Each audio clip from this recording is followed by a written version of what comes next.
The rain tapped gently against the fogged windows of the Blue Lantern Jazz Club, painting silver streaks across the glass as night settled like a heavy cloak over the quiet corner of New Orleans.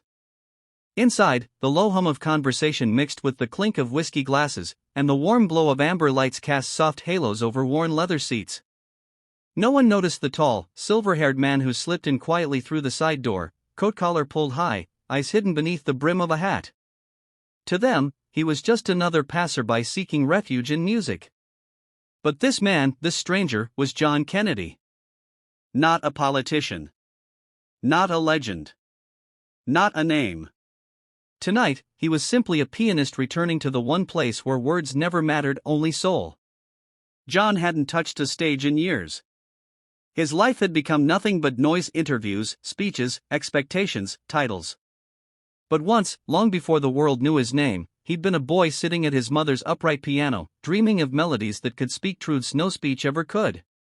Tonight, he came not to be seen, but to remember. To feel. The club's owner, an old saxophonist named Miles Butler, noticed him lingering near the bar. "We got an open stage tonight," Miles grunted, wiping a glass with a cloth. "You play something?" John hesitated. "A little." Miles nodded toward the piano. "Then let the keys judge." The audience paid no mind. They were here for comfort, not mystery. A tired waitress moved between tables. A couple whispered over candlelight. A lonely man in a suit nursed a drink like it held his past. Life, in all its quiet tragedies, breathed inside that room. John sat before the piano, fingers hovering above the keys like a man reaching for an old friend he once abandoned. He closed his eyes. And then, he played. The first note fell like a tear. Soft. Fragile. Honest. It lingered in the air before melting into the melody of a forgotten lullaby. The room stilled. Conversations died mid-sentence. Glasses remained suspended in hands.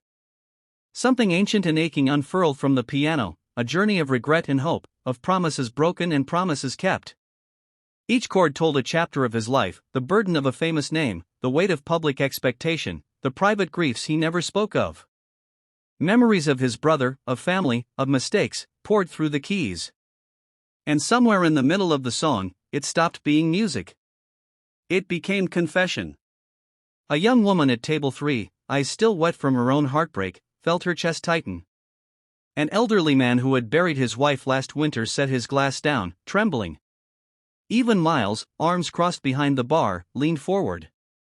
They did not know him, but they knew his pain. Pain needs no introduction. Halfway through, a string on the old piano snapped, but John didn't stop. He adjusted, turning flaw into flourish, bending the broken sound into something even more haunting. Imperfection had become beauty. Just like life. When the final no